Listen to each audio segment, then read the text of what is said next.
Hi, my name's Sam. I wrote a fantasy novel titled Seas of Grief, and in this video, I'm going to share with you exactly how I think about theme when I'm writing my stories to create stories that will stick in your readers' minds. Let's get into it.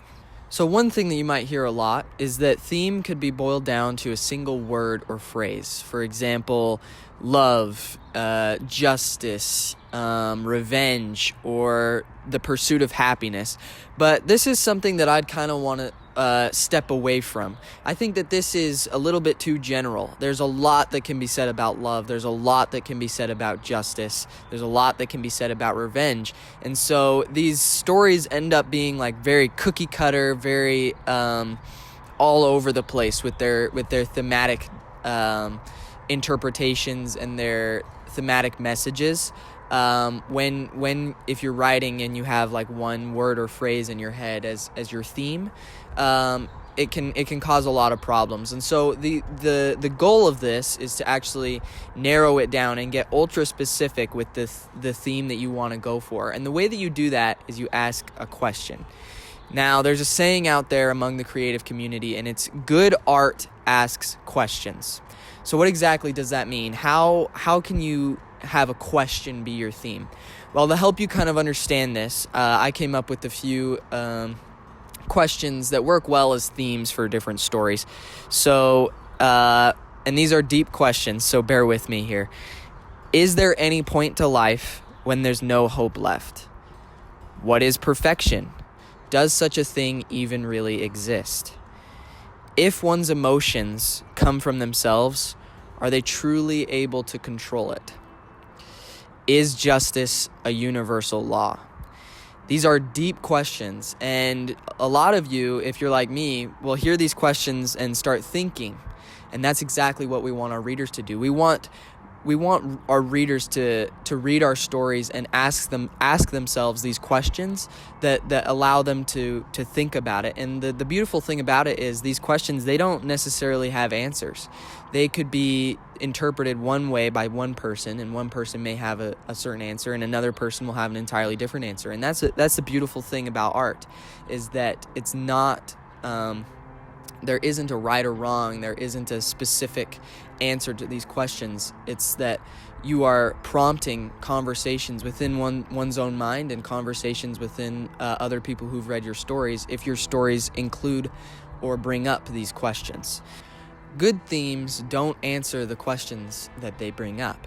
They simply bring up the question and then dive deep into the different perspectives on these questions, allowing the readers to take a side one way or the other if they choose, or simply just allow them to understand the question as a whole and understand the different point of views that you exemplify in your writing. Now, one way that I do this is by, once I've decided what my theme is, what kind of question I want to explore, how can I use characters and events to represent different stances on that question? So, for example, if we have the question or the theme that our story is trying to ask be, can revenge truly ever right or wrong? And the way that we exemplify that is maybe we have one character, our main character, who believes that yes, if I get my revenge for this man murdered my wife, if I get revenge on this man and I murder his wife, then that will right a wrong. But then you have the other man who believes completely differently, who believes that he just needs to make amends with our main character, and that revenge will not satisfy the main character, nor will it right his own wrong. And so you have these two conflicting point of views, and the character's actions with their core beliefs will serve as kind of a commentary on that theme of, can revenge truly right or wrong? And so that's kind of an example. You can also do this with just events that happen in your story. For example, like forces of nature can be really good representations, because everybody goes through hardships in their life. It's an unavoidable thing. And so things like storms, hurricanes, earthquakes, or forces of nature, or just evil, really, can be good representations for trials in one's life, depending on what your theme is. And so you can but the point is, you can utilize characters and events to serve as commentary on different point of views within your theme, different stances on answers to the question that you're trying to ask with theme. There is one thing to keep in mind, though, and that's that it's often difficult to find what your theme is for your story while you're writing it, especially with that specificity. It might be easy to center in on revenge or justice, but not that exact question that you're after, that specificity that creates that debate within readers' minds. And so it's important to realize that you don't need to have your theme fully fleshed out when you start writing draft 1, page 1. But that being said, if you do have a theme, a question in mind as you're writing, it makes character motivations, it makes events, it makes story structure a lot easier to map out and make meaningful. Make it so that the things that happen in your story happen for a reason and they say something.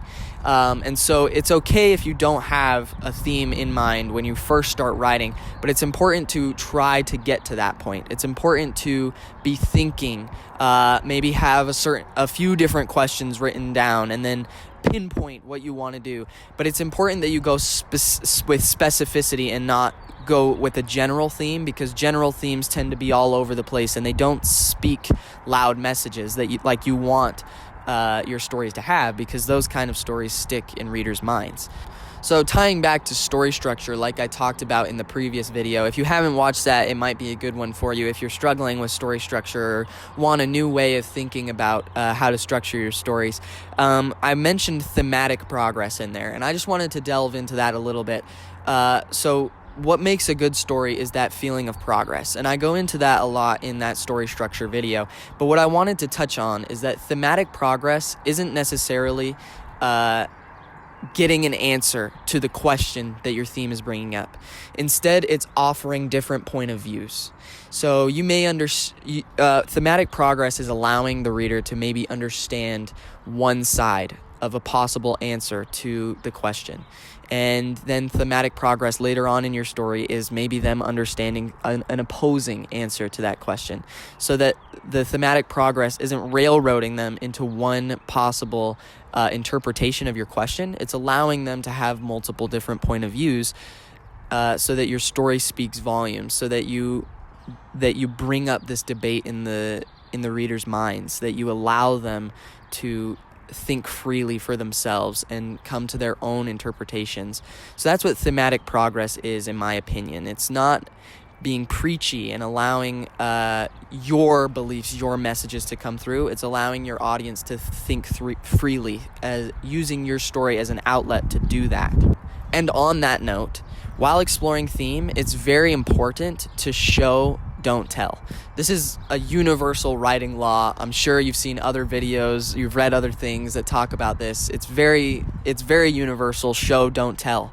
But if you tell things, if you have a character just straight up have debates about the theme and share their beliefs, it can come off very preachy. And your readers, even if this isn't your intent, may think that you're trying to force this belief on them. And you just need to be careful with that. Your characters should exemplify their stance on your theme, not by what they say, but what they do.